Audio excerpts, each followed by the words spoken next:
जमुना, सीमा और आरती तीनों सगी बहनें थी। घर की लाचारी और गरीबी को देखते हुए तीनों बहनों ने घर की सारी जिम्मेदारियों को अपने कंधों पर संभाल रखा था।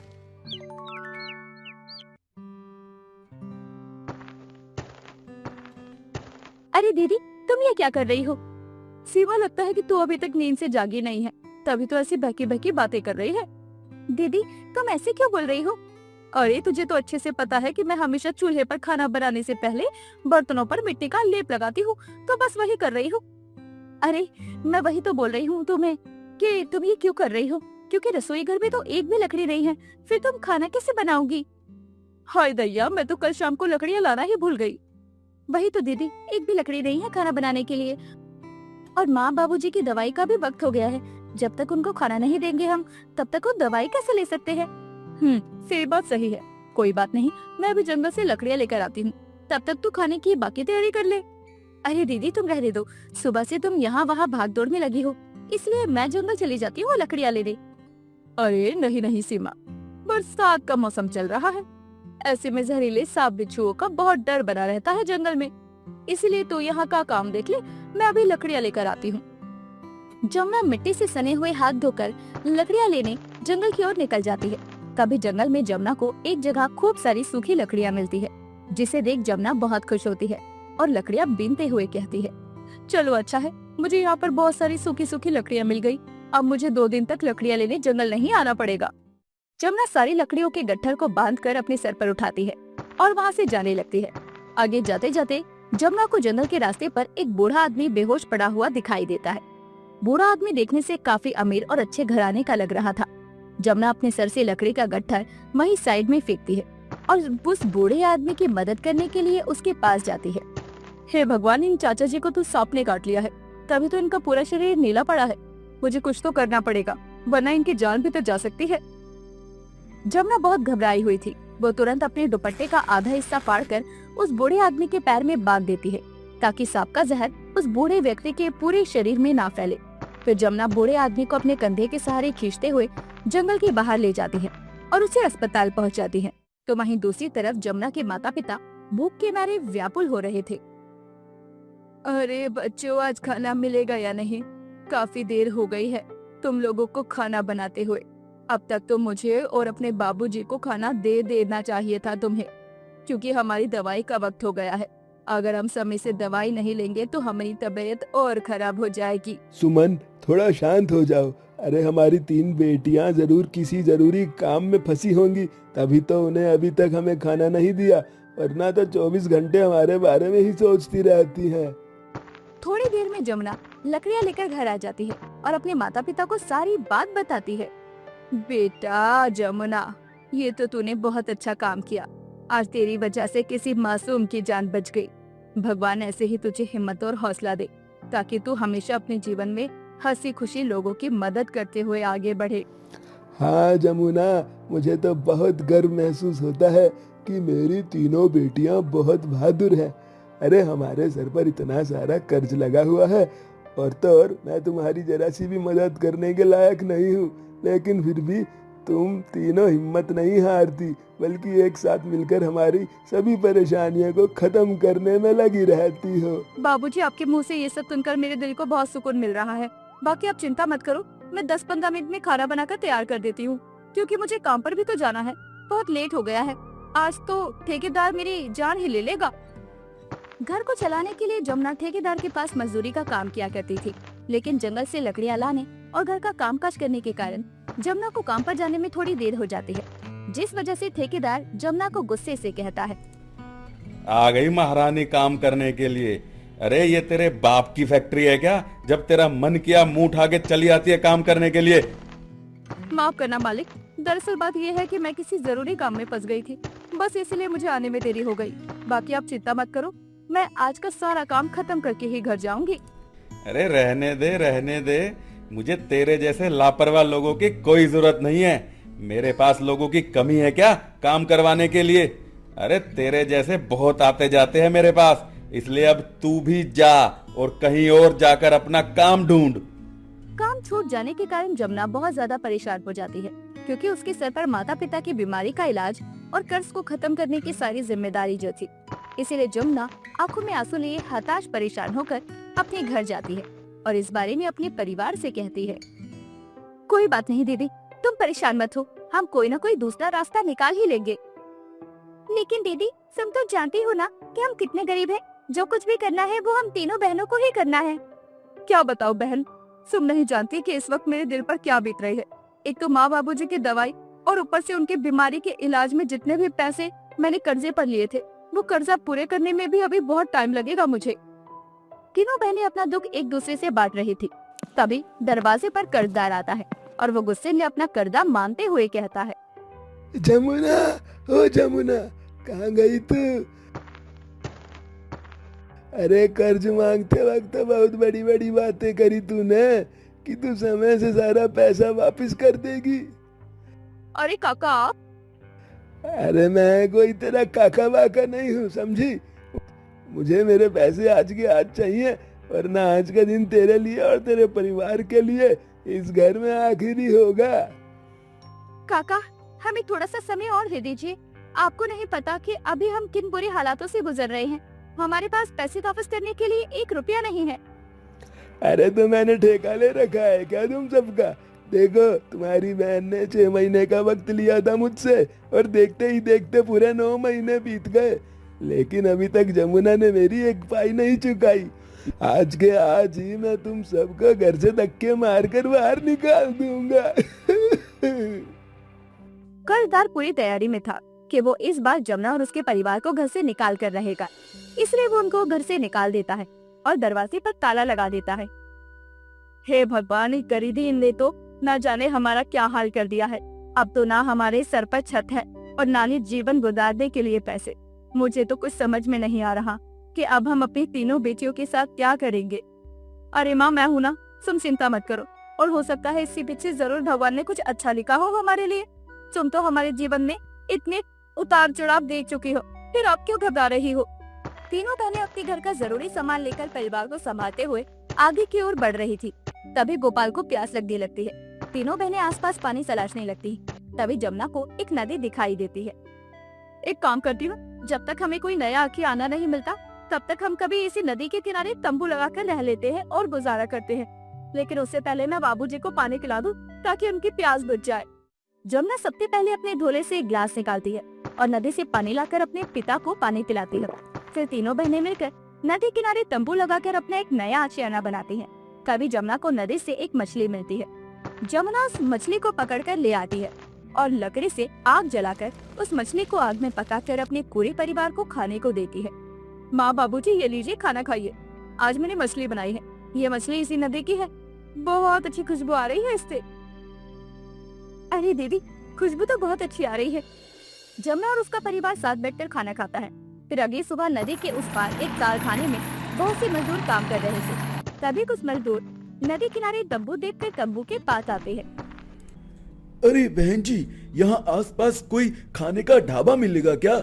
वो क्या है कि हम नदी के उस पार कारखाने में काम करते हैं और हमारा घर कारखाने से बहुत दूर है, इसलिए हम खाना खाने के लिए घर नहीं जा सकते। नहीं नहीं भाई साहब, माफ कीजिएगा, यहाँ आसपास तो कोई ढाबा नहीं है।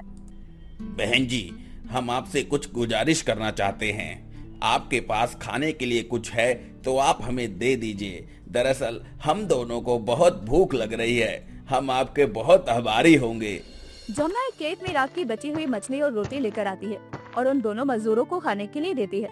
उन दोनों मजदूरों को जमुना के हाथ की मछली बहुत पसंद आती है और वो दोनों जमुना से कहते हैं, अरे वाह, बहन जी की मछली तो बहुत ही स्वादिष्ट है। अरे मैं तो कहता हूँ आप नदी किनारे एक मछली के खाने की रसोई खोल लीजिए। हमारे कारखाने में बहुत सारे ऐसे मजदूर हैं जो अपने घर का खाना नहीं खा पाते, क्योंकि उनका घर भी हमारी तरह बहुत दूर है। अगर आपने यहाँ मछली की रसोई खोल ली तो देखना आपका व्यापार कितनी तेजी से चलेगा। ऐसा कहकर मजदूर तो वहाँ से चले जाते हैं, लेकिन मजदूर की बात जमुना के दिमाग में घर कर जाती है। इसलिए अगले ही दिन जमुना और उसकी बहन मिलकर अपनी एक नई रसोई बनाती हैं, जिसमें वो मछली बनाकर बेचा करती थी। धीरे धीरे तीनों बहनों की रसोई बहुत तेजी से आगे बढ़ने लगती है। राजेश की पत्नी मीनू एक बहुत ही विचित्र स्वभाव की महिला थी। मीनू अक्सर ही जरा जरा सी बातों पर बहुत ही शोर मचाया करती, जिसकी वजह से कई बार घर के आसपास के लोग भी उनके घर जमा हो जाया करते। ऐसी एक दिन मीनू का जन्मदिन आता है। राजेश मीनू को सरप्राइज देने का प्लान करता है। रात के 12 बजे मीनू आराम से सोई थी। तभी राजेश कमरे में आता है और मीनू को जगाते हुए बोलता है, हैप्पी बर्थडे मीनू, उठ जाओ। मीनू नींद में आंखें खोलती है और उसे लगता है कि उसके पास कोई चोर आ गया है जो उसका गला दबोच रहा था। तभी वो नींद में उठकर जोर से चिल्लाते हुए बोलती है, चोर चोर बचाओ, मैं तो लुट गई, बर्बाद हो गई, मेरे कमरे में चोर घुस गया। माँ जी, राजेश जी, कहाँ हो आप? जल्दी आइए, चोर चोर। मीनू की आवाज से उसकी सास लता भागती हुई उसके कमरे में आती है। साथ ही आस पड़ोस के लोग भी मीनू की आवाज से जाग जाते हैं। क्या हो गया बहू? कहाँ है चोर? यहीं पर तो था चोर, मैंने खुद देखा है। वो मेरे गले पर हाथ लगा रहा था। पर यहाँ तो मेरे और राजेश के अलावा कोई है ही नहीं, और ना ही कोई बाहर से आया था। अरे माँ, कोई चोर नहीं है। आप इतना यकीन से कैसे कह सकते हो कि कोई चोर नहीं था? अरे क्योंकि जिसे तुम चोर समझ रही हो ना, वो मैं ही था। यार, तुम्हें सरप्राइज देना चाहता था। वो देखो, केक और कैंडल्स लेकर आया था। तुम्हें इतने प्यार से उठा रहा था और तुमने मुझे चोर समझकर शोर मचा दिया। अच्छा, सॉरी, वो मैं ना बहुत ज्यादा नींद में थी और कमरे में अंधेरा भी था। कम से कम आप लाइट तो जला देते।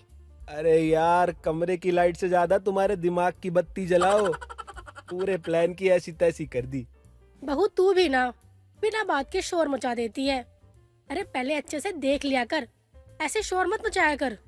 अच्छा चलो छोड़ो ना, केक कट करते हैं। राजेश मीनू से केक कट करवाता है और आधी रात को मीनू का छोटा सा हैप्पी बर्थडे मनाया जाता है। अगली सुबह लता की पड़ोसन सुषमा उनके घर आती है और बोलती है, अरे लता, रात को क्या हो गया था? तेरी बहू को ऐसे पागलों की तरह चिल्ला क्यों रही थी? सारे मोहल्ले वाले बातें कर रहे हैं। अरे बस पूछ ही मत, मेरी बहू को तो बिना बात के शोर मचाने की गंदी आदत है। रात को ना मेरा बेटा केक लेकर आया था उसके लिए, और उसका जन्मदिन बनाने के लिए उसके पास गया तो उसको लगा कमरे में कोई चोर आ गया है, और फिर क्या था, उसका लाउड स्पीकर चालू हो गया। मुझे लगा पता नहीं क्या हो गया। मैं तो रात को ही आने वाली थी कि ना जाने बहू पर कौन सा अत्याचार हो गया हो। मेरी बहू का चिल्लाना और गधे का पूंछ हिलाना एक बराबर है। खैर ये सब छोड़, चल बैठ, मैं तेरे लिए चाय बनाकर लाती हूँ। लता अपने और सुषमा के लिए चाय बनाकर लाती है। दोनों साथ बैठकर चाय पीते हैं। शाम को घर में मीनू के बर्थडे की पार्टी रखी जाती है और सभी पार्टी को बहुत एंजॉय करते हैं। वक्त गुजरता चला जाता है, लेकिन मीनू का हर छोटी बड़ी बात पर शोर मचाना कम नहीं होता। ऐसी एक दिन मीनू पोछा लगा रही थी, तभी उसकी चप्पल फिसल जाती है और वो जोर से जमीन पर गिरती है। तभी वो चिल्लाते हुए बोलती है, मैं तो मर गई रे, मार डाला, मुझे कोई बचाओ। हे भगवान, मेरी तो हड्डियां ही टूट गई। बड़ा तेज दर्द हो रहा है, कोई तो आओ, मुझे उठाओ। हे भगवान, मुझे बचाओ। मीनू की धड़ाकेदार आवाज सुनकर सुषमा के साथ 4-5 पड़ोसन लता के घर आती है। तभी सुषमा बोलती है, अरे क्या हो गया? क्यों है तो वह मचा रखी है तूने? अरे आंटी जी, मेरा तो पैर फिसल गया और देखिए ना, मुझे चोट भी लग गई है। चिल्ला तो तू ऐसे रही थी बहू, जैसे तुझे किसी करंट के तार ने पकड़ लिया हो या 10-12 लोग तुझे मिलकर खूब मार रहे हो। आंटी, यहाँ मुझे दर्द हो रहा है और आपको ये बताने की लगी हुई है। तभी वहाँ पर लता आ जाती है और अपने घर में लगी भीड़ को देखकर वो समझ जाती है कि उसकी बहू ने फिर से किसी बात को लेकर शोर मचाया होगा।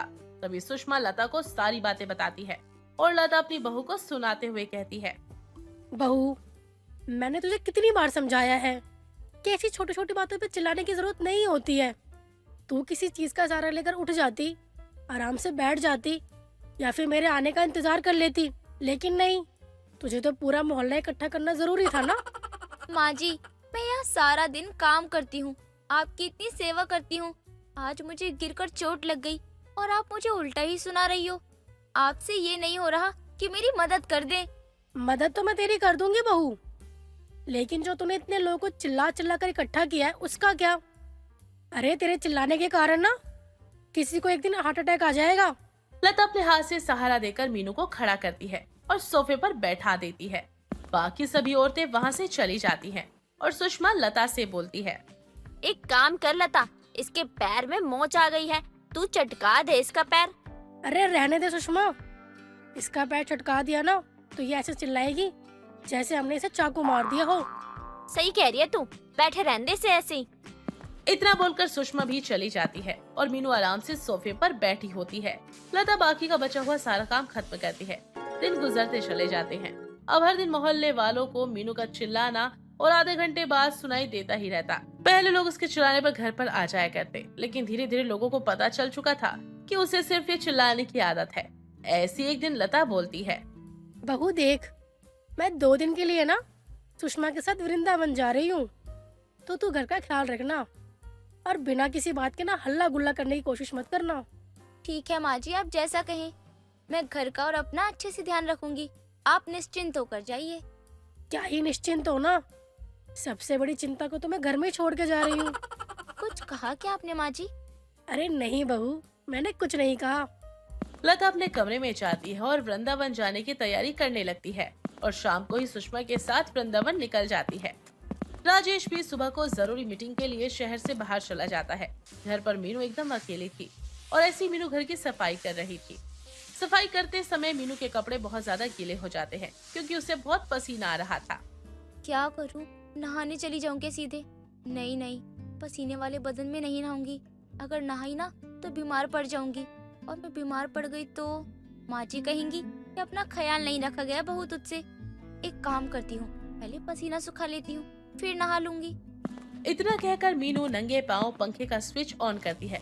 तभी उसे जोर का करंट लगता है और वो शोर मचाते हुए बोलती है, अरे अरे कोई बचाओ मुझे, बचाओ मुझे, करंट लग गया, बचाओ, जल्दी जल्दी जल्दी आओ। मीनू के चिल्लाने की आवाजें सभी सुनते तो हैं, लेकिन पुरानी हरकतों की वजह से कोई भी उसकी मदद के लिए नहीं आता। जल्दी आओ, मुझे सच में करंट लग गया, अरे कोई तो आ जाओ। मीनू बहुत ही शोर मचाती है लेकिन कोई नहीं आता और आखिरकार घर की लाइट चली जाती है और मीनू बेहोश होकर फर्श पर गिर जाती है। शाम को जैसे ही सुषमा, राजेश और लता घर आते हैं तो वो देखते हैं कि मीनू अजीब सी हालत में फर्श पर बेहोश पड़ी है और करंट की वजह से वो नीली पड़ चुकी है। सभी लोग जल्दी से मीनू को हॉस्पिटल लेकर जाते हैं, जहाँ डॉक्टर बोलते हैं, जी हमें लगता है कि आपकी बहू को बहुत ही ज्यादा तेज करंट लगा है, इसी वजह से उनका हाथ नीला पड़ गया है। इस इलाज के बाद ही पता चलेगा कि उनका हाथ ठीक से काम कर पाएगा या फिर नहीं। डॉक्टर मीनू का इलाज शुरू कर देते हैं। मीनू होश में आती है तो उसका हाथ अभी भी काम नहीं कर रहा था। सभी लोग मीनू से मिलने अस्पताल पहुंचते हैं। तभी डॉक्टर बोलते हैं, जी देखिए, पेशेंट का हाथ तो ठीक होने में थोड़ा टाइम लगेगा, तब तक के लिए इन्हें अपने एक हाथ से अपने सारे दिनचर्या के काम मैनेज करने होंगे। आप इनका खास ख्याल रखिएगा, बाकी इन्हें कोई ज्यादा स्ट्रेस ना दी जाए। बहू क्या हो गया था, तुझे करंट कैसे लग गया? माँ जी, पंखे का बटन चालू कर रही थी और मुझे बड़ा ही जोर का करंट लगा। मैंने बहुत शोर मचाया, लेकिन कोई भी नहीं आया मेरी मदद करने के लिए। अरे बहू, मुंह क्या हिला रही है, बोलना क्या हुआ था? वैसे तो इतना चिल्लाती है, शोर मचाती है, अब तुझसे बोला नहीं जा रहा। अरे मैं बोल तो रही हूँ, मेरी आवाज क्यों नहीं आ रही? अरे मीनू, क्या हुआ बोलो, ये टेढ़े मेढ़े मुंह क्यों बना रही हो?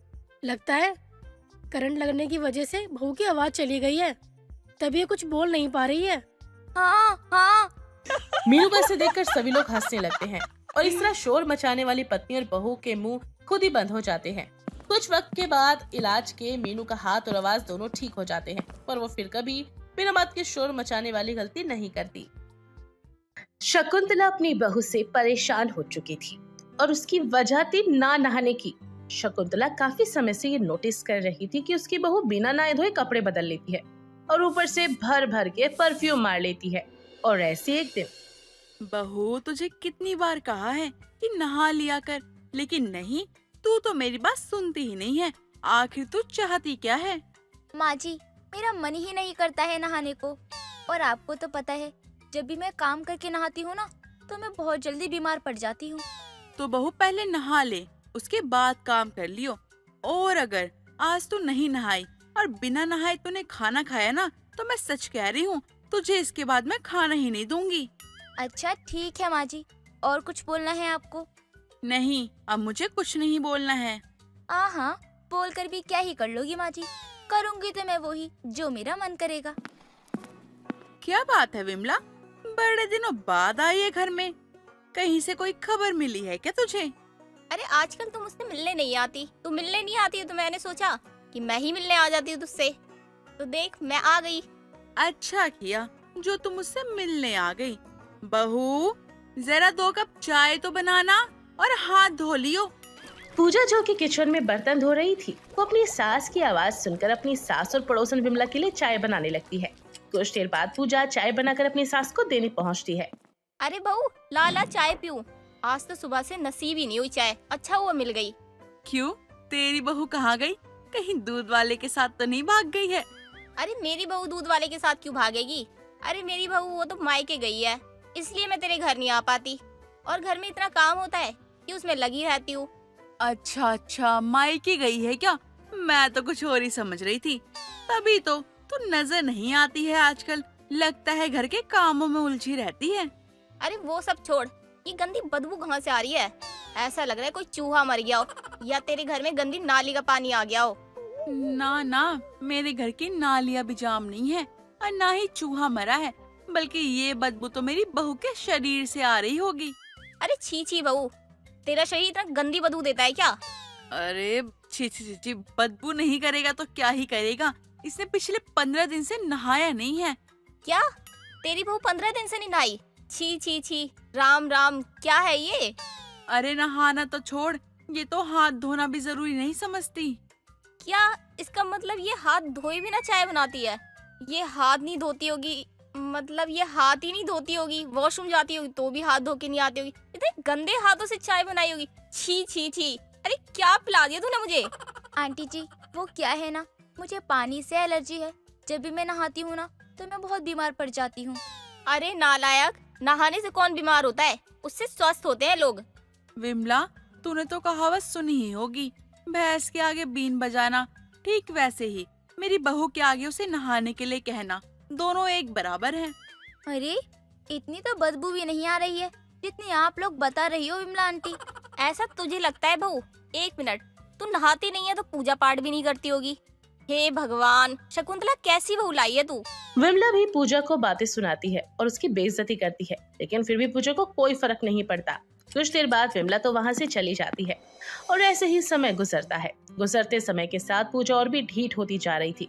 उसे तो किसी की बात से कोई फर्क ही नहीं पड़ता था। और ऐसी एक शाम विमला और शकुंतला बाजार जा रहे थे। तभी शकुंतला अपनी बहू को बताना जरूरी समझती है। बहू, मैं और विमला बाजार जा रहे हैं और तू घर का ध्यान रखना और अपना भी। कहीं ऐसा ना हो अपने शरीर के बदबू से तू खुद ही ऊपर पहुंच जाए। वो सब छोड़ो माँ जी, मुझे भी बाजार जाना है। तो अब मैं तुझे बाजार लेके चलूं? हाँ तो इसमें बुराई ही क्या है? हाँ, मेरे बाप की शादी में आई है ना तू, जो तुझे बाजार लेके जाऊं।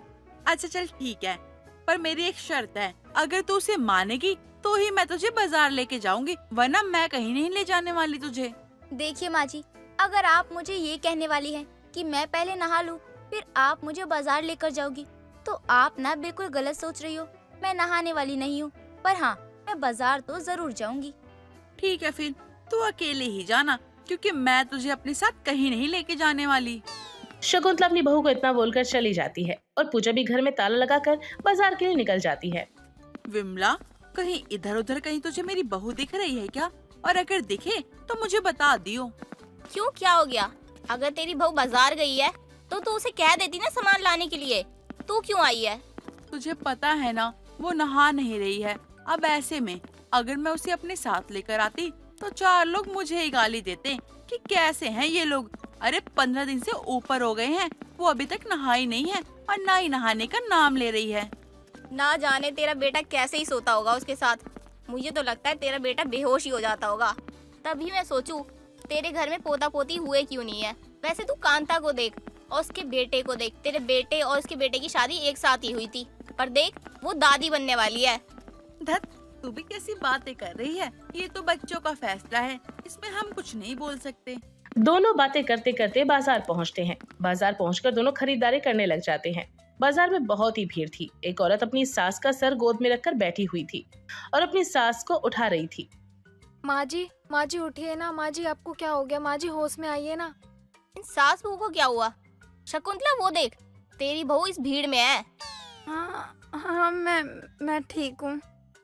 मुझे इस औरत की गंदी बदबू आई और मैं बेहोश हो गई थी। क्या बहन, आप नहाती नहीं हो क्या?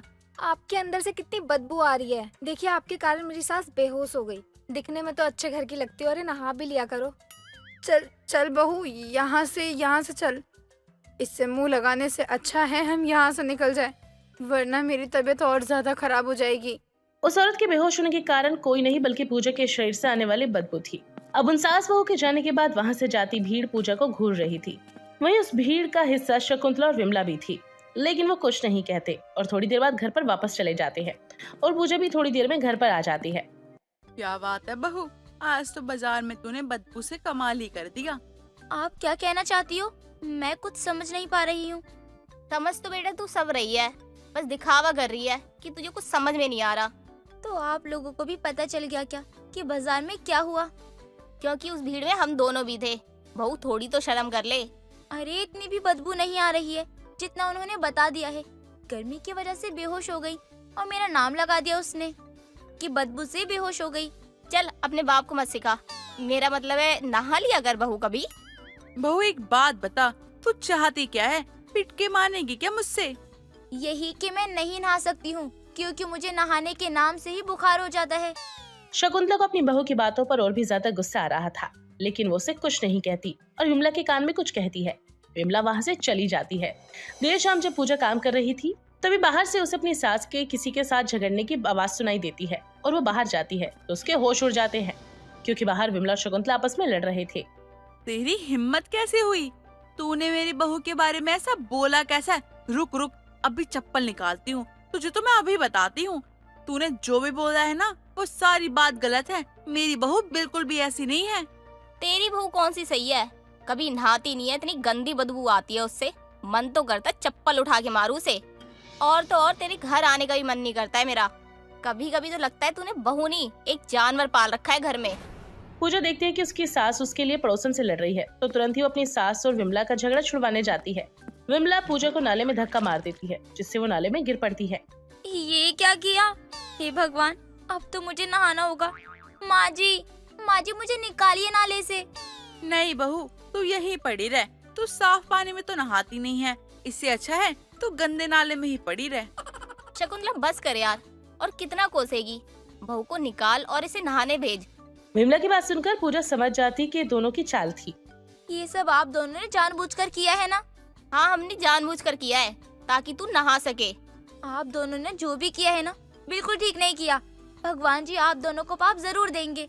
कोई बात नहीं, हम देख लेंगे। तू पहले जाओ नहा ले। आप दोनों को तो मैं बाद में देख लूंगी। देर से ही सही, लेकिन शकुंतला और विमला का प्लान काम कर गया था और पूजा को नाले में गिराने के बाद दोनों बहुत ही खुश थे और पूजा नहाने की वजह से दुखी थी।